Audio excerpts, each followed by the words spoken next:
You know how to find the best deals and get motivated sellers calling you? I was recently on Steve Trank's Real Estate Disruptors podcast, one of the top podcasts in the country, and broke down the marketing channels I've used over the last 20 plus years to do over 1,000 flips. Stay tuned to the end because I'm going to reveal why some marketing channels just don't work. Check it out. You like to do inbound marketing versus outbound marketing.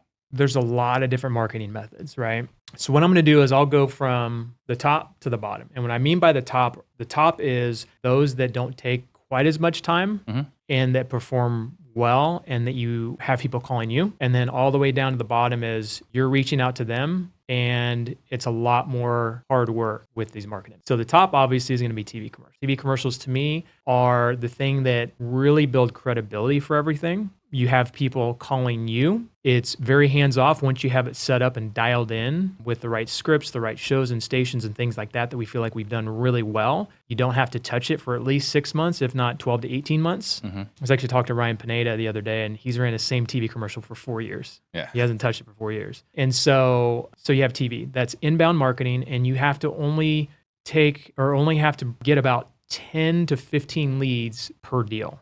We actually have a lot of clients that said it's actually between 5 and 10 leads to actually get a deal. So that's what I would have expected. Right. And so that to me, that's the top. Now working down, radio, we do radio as well. Radio is very similar to TV in the fact that you have people calling you. It is credibility. You're getting, and I didn't mention with TV, radio is the same way where it's a broad reach, but you can dial it in with the stations and shows that you're targeting, but you're getting so much more exposure. So I'll give you some math here. Direct mail, if you send a direct mail campaign out, let's say 1,000 postcards, it's going to cost you about $5, or it's going to be $500 to hit 1,000 people. With TV commercials, it's closer to $5 per 1,000 people. Gotcha. So you're able to get 100 times more impressions with TV compared to postcards. Right. And not only that, people hate postcards, right? I mean, obviously they work if you hit the right person at the right time. And so you're getting a lot of bang for your buck with those two channels, and people are calling you. Then you start getting into the channels that are still inbound, but they still can take still take some time and effort, more time and effort. So then you have postcards. Billboards is in there somewhere. I don't recommend billboards for everybody. I know that a lot of people have tried it and failed. Yeah. You have to have a lot of marketing out there to make billboards work, because then that billboard is just the extra thing that... It's omnipresence. Yeah, exactly. Until you have everything else going, billboards are worthless. Yeah. Once everything's going, billboards add value. Exactly. Yep. So with direct mail is still, I could consider an inbound channel. People are calling you. It is a little more intrusive because you're actually physically sending them the postcard that they don't want, most people. The time and dedication to it, even if you have a mail house doing it, you still have to approve the message. You still have to approve the postcard. You still have to say, what is is this working? Do we need to change it up? You have to know what list you're hitting. There's still some things that you have to do with that, even if you have someone else fulfilling it. So there's more cognitive burden. It is 100%. But you have to get through, and I don't know if you know numbers on this based on your clients, but 50 to 100 leads typically to get a deal with with cold calling and texting. I think numbers are worse than that. You have to have typically a certain number of conversations. So it's not leads. So you get contacts that turn into leads, and then the leads that turn into appointments. How much brain power does that take? If you have your team doing it, even if you have someone else doing it, let's say you hire a company to do it, they still have to send you the leads that you have to sift through and say, are we going to make offers on these? Are we going to go out to the appointment? People ghosting you. I mean, there's all kinds of different things to it, right? It can be high return, 100%, but then the time and dedication it takes to it, to me, is like, we'll never do texting and cold calling. And then down there is driving for dollars, which, could be a great source. I don't know too many people doing that these days. There are a few people doing it, and when they do it, they crush it because it is laborious. There's actually AI that does that now, I hear. It'll actually go into Google Maps and looking at houses and then automatically just send letters out. But so again, we're going back to working smarter. Would you rather put something out there that you don't have to manage that much, that builds a lot of credibility, that does a lot for your business outside of just direct ROI, that you have to spend less time working leads? And then the other thing is those leads that come in, you're having to not have to build so much credibility for yourself. It's not saying, who am I? Here's what I do. Here's why you should use me. Usually they already respect you out of the gate. They know you're spending money on TV. They think you're spending probably tens of thousands of dollars a month or more. They think you're way bigger than you are. There's a lot of different things there. And then just moving all the way down is how much time and effort does it take, even if you're getting a 10 to 20 times return on investment, and you can only spend so much. You only have so many lists you can hit. I talk to people that are in smaller markets, and they're like, we go through the lists in, I don't know what it is, a few months or whatever it is, and then we have to go through them again. And then eventually those lists get worn out, and then where do you go? So I want to take a moment to share with you 10X TV. It is the buzz in the real estate investing world right now. And guess what? I was one of the first to do TV commercials over a decade ago. If you want high quality, motivated seller leads that are asking you to do business with you instead of you reaching out to them, go to claimmymarket.com. And we will show you our TV launch formula. We have the shows and stations that we know work. We have the scripts that we know work. We've basically taken the formula that I've created over the last decade plus that I've been doing TV commercials, and we are now plugging it in for over 100 real estate investors around the country. And if you want to be one of those as well, reach out to us, claimmymarket.com. If you want to 10X your marketing, go and apply and see if we have a spot in your market. Now back to the video. So for me, we do every single one of those except for the bottom tier. We don't do driving for dollars. We don't do cold calling and texting. We do Facebook, Google, direct mail, billboards, radio, and TV. And so one of the things that I've been pressing our clients to look at is what you should keep and what you shouldn't, because it frustrates me when someone starts TV with us and they're getting a 10 to 20 times return on investment texting and cold calling. They come in with TV, 3 to 6 months, they're getting a 3 times return on investment, right? Which is kind of on the low end of what we typically see, but still that's not bad, especially considering all the other benefits that TV has. And then they'll be like, we're thinking about taking that, $5,000 or $7,000 or whatever it is and putting it into texting and cold calling. I'm like, why don't you just add more to texting and cold calling? Why would you get rid of TV that's giving you a 3 times return on investment? And so I've had this conversation with a lot of clients is, at what point do you cut TV? And I'm like, to me, if it's even breaking even to 2 times, it's probably worth it for many reasons. One is all the other benefits that you're getting, the credibility, the branding, your personal branding, all kinds of different things. On top of that, you don't know if there's deals that you're getting from a lead channel, especially TV, that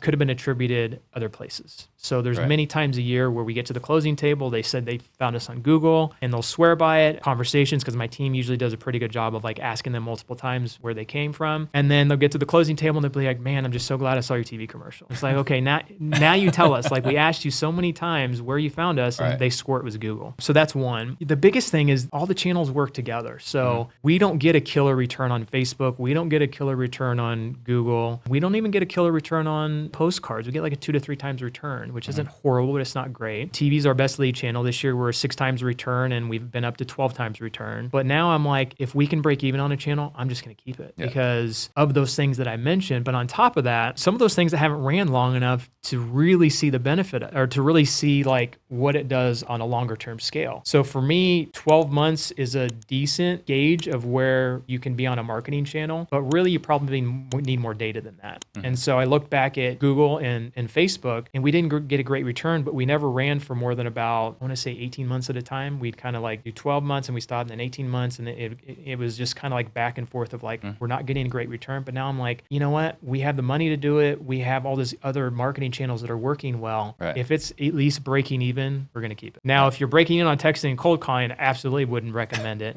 But once you get to those higher tiers of marketing, then you can be a little bit more forgiving on your Dean Rogers. You've had him on the show.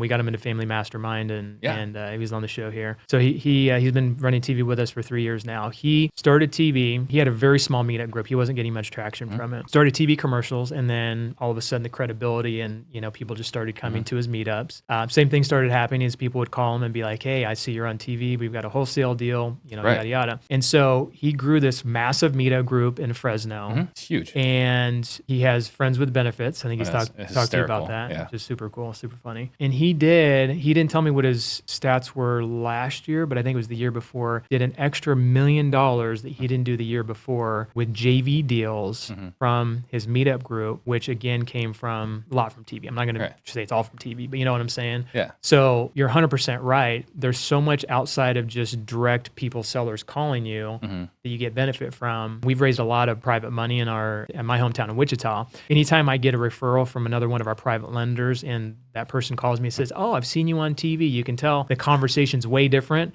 than if someone refers me to someone that's in California and they're like, "What do you do in Wichita?" And like, then you have to explain it and then you have to build that credibility with them. So yeah, it's just, there's nothing else that can do what TV does other than maybe social media, but it takes a lot to build a social media presence. It's not just dollars. I mean, just you're talking about dollars and you're talking about years to build, unless you I'm saying on TV, it's just dollars. That's it. It's dollars. Yeah, you're right. You're right. Joe Schmo, who had never done a deal before, can get on TV and people are like, "Oh, wow, look at that guy." Here's what you're not considering, and maybe you have thought of this, is what we're doing now. Let's say you're doing 5 deals a month, right? There's a certain overhead that it takes to do 5 deals a month or 10 deals, or whatever the number. If you add another marketing channel that brings you another deal a month, are you having to spend, what is that number, 10 to 20%? So from 5 deals to 6, so adding 1, that's 20% more deals. Are you adding 20% more overhead? Not more overhead, no. Probably not. So there's a point where you have to look at it from a net income perspective, but then there's a certain point once you start adding things on, you're not spending 80% of that money from overhead, right? So if I add another $2,000, or let's call it $5,000 a month in PPC, it's bringing me 10. That's a 2 times return. There's an extra $5,000 coming in. How much of that extra are you spending with that one extra deal? It's probably an extra commission with your people, and there might be a little bit of extra overhead with TC and things of that nature. Right. So I think once you start doing more deals, then you have to look at it from perspective of how much extra that deal is taking in overhead compared to the whole business itself. Yeah. When we talk to a client and they come on as a client, we can typically, I don't want to say pinpoint, but we can pretty much pinpoint the ones that are going to do really well. Usually it's because they understand it and they're really excited and they almost have no hesitation. That's part of it. And that's part of their personality is like, we're going to make it work. Let's go. Let's do it. We'll figure it out. Right.